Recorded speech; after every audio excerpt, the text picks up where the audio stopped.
welcome to Freedom Fighters Code Grey. This is a show where we discuss human trafficking, an issue that's taking place in our community in our own backyard. We often think of trafficking as something that's happening in other countries and other places, not recognizing that it's happening in our own communities. Children as young as 12 years old are being lured and groomed for the purposes of exploitation in our communities. The purpose of this show is to equip you with knowledge, to educate and raise awareness in our community of this injustice that's taking place. Today, I have with me a very special guest, Glendyne Gerrard from Defend Dignity. Welcome, Glendynne. Hi there, Michaela. Thanks for having me. Thanks so much for being here. Just to start off with, some folks who are tuning in today may have never even realized that trafficking is taking place in our community. And our episode today is going to be focusing more specifically on forms of sexual exploitation. So could you just take some time to explain what is sex trafficking and what is sexual exploitation? Sure. Well, when I knew you were going to ask this question, I thought I'm going to look it up and just see what Public Safety Canada says. So they define human trafficking as the recruitment, transportation, harboring and or exercising control, direction or influence over the movements of a person in order to exploit that person, typically through sexual exploitation or forced labor. In our youth curriculum that we call Exposing Exploitation, our definition is that sexual exploitation is the commodification of a human for the purpose of sexual service, which could include prostitution, human trafficking, massage parlors, escorting, strip clubs, sex tourism, or pornography. And it always involves an exchange. So whether that's an exchange of money or a place to sleep, food, drugs, some other kind of thing that the exploited person is in need of. And Glendyne, you are an expert in this field. You are an advocate against sexual exploitation and sex trafficking. How did you get involved in this work? That's a question that could probably fill our whole time here together. But the really short answer would be through the influence of a person who was trafficked. I met her in 2010. Sort of a little bit more detail around that is that I was in a leadership role with my church denomination, and our president at the time came to me and said, I really want you to explore a justice issue that is affecting women and children in Canada. So I was wide open, right? There's lots of justice issues that affect women and kids in Canada, but I started exploring that by talking to individuals that worked with marginalized women. And it was through that conversation that I was introduced to Trisha Bapti, who was trafficked as a young girl, only 13 years old when she first experienced trafficking. And it was really her influence. And so she gave me about 2 weeks worth, I'm not exaggerating, of research, studies, stories, videos to watch. And I just immersed myself in that and then invited her to spend a day with our leadership team. And it was through all that we learned that day that we kind of looked at each other and said, man, our eyes are wide open to the huge issue that this is in our country. And it was really Trisha's phrase that has stuck with me all of these years when she looked at me that day and said, Glendyne, you have influence. You have influence. And so how about using your influence to make a difference in this issue?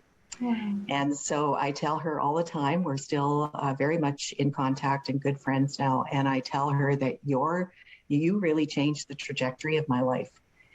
So that's, I wouldn't trade it for anything. And really grateful that her influence has put me where I am today. Yeah, thank you, Glendyne, for taking the time to share that story of how you came to get involved in this work. And I'm also so grateful for Trisha, for her courage and for her willingness to share with you so that more individuals can seek support and assistance and to bring more people to advocate for this injustice that's happening in our communities. So what is Defend Dignity, Glendyne, and what are your focus areas and what kind of advocacy work is it that Defend Dignity does?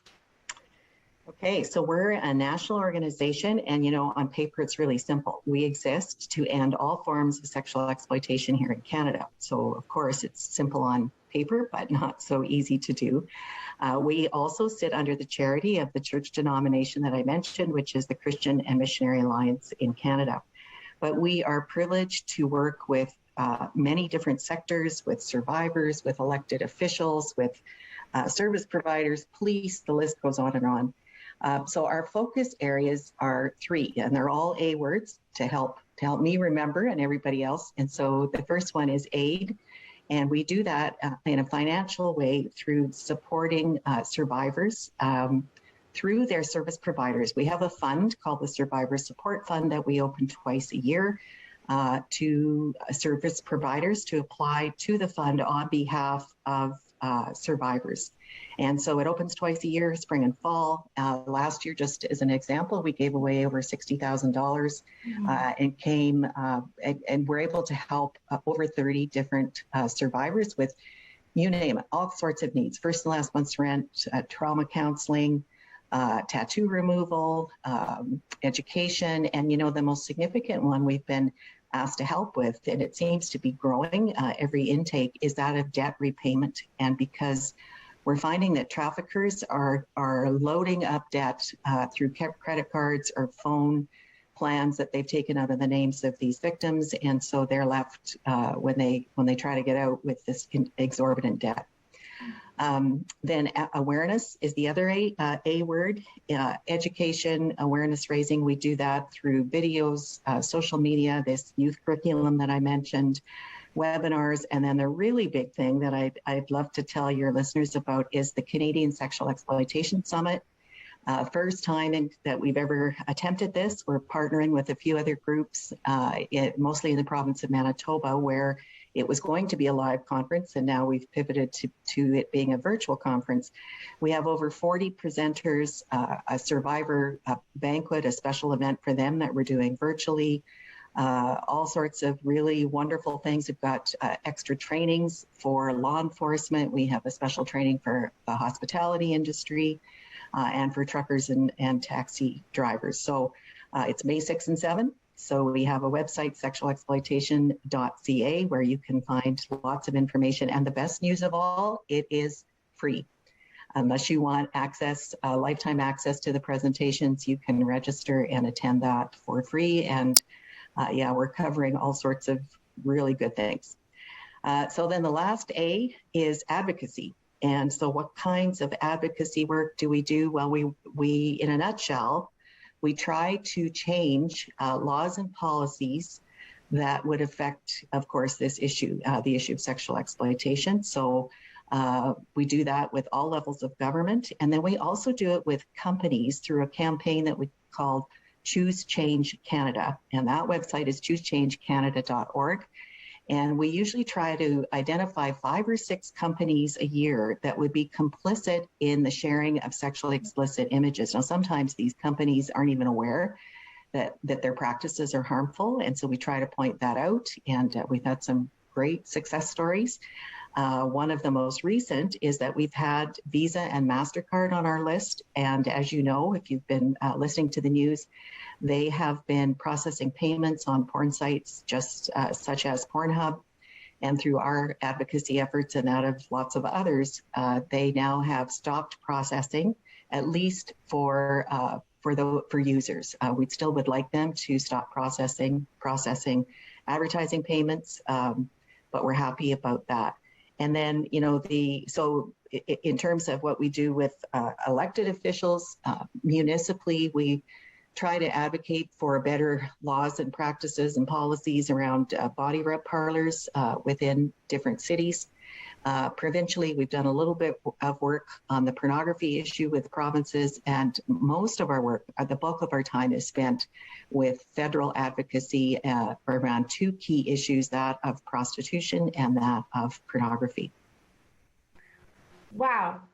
So much important work that you and your team are doing. I feel like I have so many follow-up questions for you in all these different areas. And when you mentioned aid, I am aware of many individuals who have been able to access that fund, that survivor support fund, and that has been pivotal for them in their healing journey. As you mentioned, the various things that they may need funds for, and just how you're empowering and equipping survivors to continue in their journey to healing and restoration. That is so beautiful. And the awareness piece, so essential on the prevention side. And I definitely want to just highlight again for viewers that this is a free online summit. that you can attend to learn more about trafficking. One of the things that we know that you can do as a way to be an advocate in your community is to learn more, to do research, and to listen to experts in the field so that you can then share with your neighborhood or with your colleagues or with your family to help prevent this from happening. And then the advocacy piece, trying to advocate for laws and policies that will create a long-term safe place for individuals to live and thrive in Canada. So just so much important work. Glendynne, you mentioned pornography and how, one of the recent positive things that have happened through the Choose Change campaign is the Visa card, Mastercard piece. But I was wondering first if you could talk to our viewers a bit about what are the harms of pornography and what is its impact on society in the first place that you wanted to advocate for this change? Yeah, really good question. We would say that pornography is harmful. It's now online, and as everybody knows, right, it's no longer the magazines in the store. I mean, they're there still, but because it's online, it's accessible to absolutely anybody, anytime, right? I often tell people that we walk around with it in our pockets because our cell phones are in our pockets or our purses, and that's just how easy it is. Turn on your phone, one click, and there you have it. And what's scary about it is that it's becoming increasingly misogynistic, increasingly violent. And we don't want children being able to access that. And, because it's anonymous now through going on our phone, I think that also has escalated the use of it. You no longer have to sort of sneak into the XXX video store, right? It's right there for everybody. And it's free. Billions of videos that are online and accessible. And recent research is telling us that it's now the primary sex educator of our kids. It's not mom and dad. It's not schools. It is actually pornography. That's where kids are now going for their sex ed. And when you say, okay, what is it actually teaching them? Well, it's teaching them that men are dominant, that men have control, that females are commodities, that women have to act a certain way and look a certain way to be acceptable. And, the scary thing for me, I think, is the fact that it really teaches that sex and violence go hand in hand. And that's just so destructive, right? Absolutely. Incredibly destructive. Glendynne, we're going to take a short break. I thank you so much for just sharing with us. Viewers, stay tuned. We're going to come back and continue this discussion on the harms of pornography on society, as well as sexual exploitation, and what you can do to get involved in your community.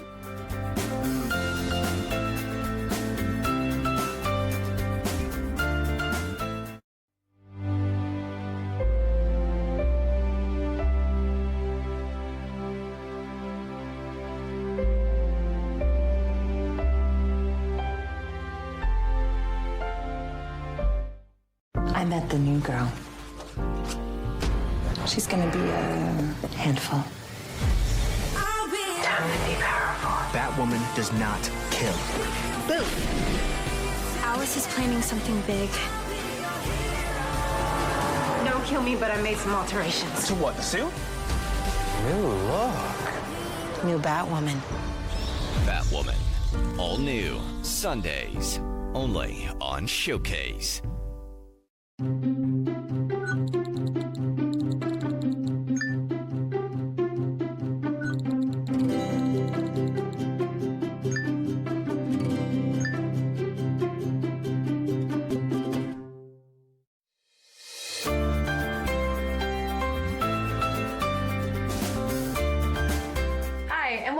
To Freedom Fighters Code Grey. In this episode, I am taking the chance to have a conversation with Glendyne Gerrard, the Director of Defend Dignity, and we are going to be continuing our conversation now on the harms of pornography on society. So Glendyne, could you just share some light on what are the impacts of pornography on society and the harms that are associated with it?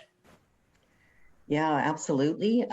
Well, there's lots of research, and that research is growing really in volume and in the scope of it. I think some of the harms, one of the key harms, especially for children, is the fact that the prefrontal cortex of our brains don't really develop until our early 20s, and that's the reward center of our brain. And so that's what researchers, neuroscientists are telling is so scary, because that just means that kids are that much more susceptible to addiction issues with pornography. And so if they're accessing it, research now again is telling us that kids as early as 11 and even younger are seeing it and exposed to it constantly, then that whole addiction side is a little bit scary. And we're also noting that there's increased depression rates. There is an increased likelihood of committing acts of violence. They're also showing that kids that watch porn regularly will likely engage with sex much younger. Never mind the divorce rates. And, I can tell you from just our awareness events around this topic, it is always happens that I have people coming up to me saying, yeah, my marriage ended because one of the partners was addicted and just could not get unaddicted from this. And then the other piece that's alarmingly increasing is erectile dysfunction. So young men that should not be experiencing this are experiencing this because they're addicted to porn. And again, I've had conversations with medical doctors at our events saying huge numbers of young guys that are coming in with this issue. And he now got smart enough to say, if it finds out that they are using porn and then says, stop using it and your problem's going to go away. So all of these things, that's why we talk about pornography being treated as a public health issue.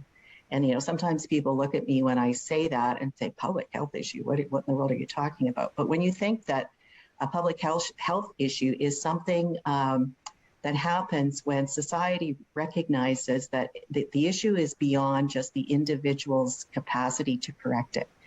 And if we look back at cigarette smoking and how that all took place, and, initially it was looked at as the person had this issue. And so they needed to stop smoking, kind of look after that issue themselves. Until people started recognizing, this is an industry thing. The industry is pushing this. We need to hold the industry accountable for this. And so look what happened, right? The industry started being held accountable, and then we had education around it in school. Kids couldn't purchase cigarettes in a store. You have to show ID for that. There were warning labels put on cigarettes. And so we're saying the exact same things need to happen with pornography. We need increased government-funded studies to show some of these harmful effects. We need to protect children from it. There does need to be meaningful age verification happening on websites so that they can't access it. Labels on it. Just increased recognition that this really is a public health crisis right now. Wow. What you shared reminded me of the words you said before the break, that this is devastating, and the impacts that it's having on society are devastating. One thing, as you were sharing, you mentioned that there is a growing sense of compulsive porn use in society, and it can be addictive for individuals, and that can impact marriages or development or growth. I just want to share a resource really quick for viewers. If you are struggling with compulsive porn use or know someone who is, there's an app called Fortify that you can download, and it's an accountable, safe community that can help you as you journey through that struggle. So I just wanted to share that resource real quick. But one of the other things that you said was age verification. And some folks may be wondering, what do you mean by age verification? Can you just shed some light on what you mean by that? Yeah, sure. So, we already have meaningful age verification in place when it comes to gambling websites in Canada. You have to, I'm not sure of all the intricacies of how it works, but I do know that gambling websites in Canada, you can't access them unless you are indeed over 18. And I don't mean just ticking the little box that says, I'm over 18, but there's actually a way in which that can work. And we're watching closely because the UK is a little bit ahead of us in some of this work. And just was emailing with a gentleman late last night about some of this, and he's quite confident that in the months ahead, the UK will have this kind of implementation in place, perhaps through AI. Things are changing so quickly technology-wise. I know that when they looked at this a year or two ago, the process for that age verification was going to be a little different than it is even going to likely look now. And I love that we're going to have some great country models for this. So I think it's going to make it that much easier for the Canadian government to really look seriously at it. And so I'm really loving the attention that's on this issue of pornography. If you've been watching the news at all these days, we do have a number of government bills and motions in place that I think have the potential to really address some of these harms. You mentioned, if you've been paying attention to the news, well, there have been some major events taking place regarding Pornhub and MindGeek, and even legislation changes, or potential legislation changes, I should say. And so for people who aren't aware of what's been taking place here in Canada, could you explain what has been happening? Yeah, sure. Well, you know, some of us have been at work on this for a while, trying to help the government understand some of these harms. But really what acted as a huge catalyst to put this on the front burners for the government was an article in the New York Times on December 4th, written by Nicholas Kristof, called "The Children of Pornhub." And he had been researching this particular website for a long time. It's one of the largest porn websites in the world. It's headquartered in Montreal, so it is a Canadian issue. And in the article, he called out the Canadian government. Did you realize that this website, that there have been instances of child sexual abuse material, that there have been instances of non-consensual videos uploaded, rape scenes, that kind of thing on that website? So he really called the government out on that. And then one of the wonderful side effects of that article as well was that Visa and Mastercard, who, you know, I just talked about, have been part of our Choose Change campaign. The article also said, hey, credit card companies, in your own community standards, your own ethical standards, you're saying that your card cannot be used for things that were happening on this website. And so they did some investigating, and now Visa and Mastercard have pulled away from at least users being able to use it. As I say, we still think they need to do more. They need to stop processing payments for the advertising companies on those sites because they're huge. That's where they really make a lot of their money. And so today, the day of this interview, one of the things that the government did was that the ethics committee of the federal government decided we need to explore this. So today, the executives of MindGeek will be sitting in front of that ethics committee responding to some of the questions about this material being found on their website. So that's the first thing. They listened to a victim of Pornhub on Monday this week. We're hoping that they're going to extend the meetings and listen to a few more, some Canadian victims and some other experts in the field. So that's just one piece of a government response. There's three others in the works, I would say. We've got the Heritage Minister's legislation, which he has said it's been out there in the news, and we expect that legislation will be tabled very, very soon.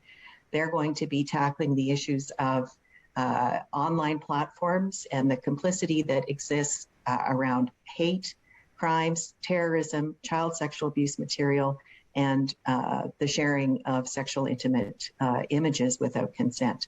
So we're really eager to see that piece of legislation, and hope that we'll be able to send in a brief and have a response to that committee. Then we also have a motion on the table with the Status of Women Committee, again related to the Pornhub issue of looking at it through the lens of violence against women. And then one more is a bill that's in the Senate right now, Bill S-203, and that will be more around the protection angle for children from what they're seeing on websites. So there's some, we're excited about all of a sudden what that news article did was to really propel that into the laps of the government.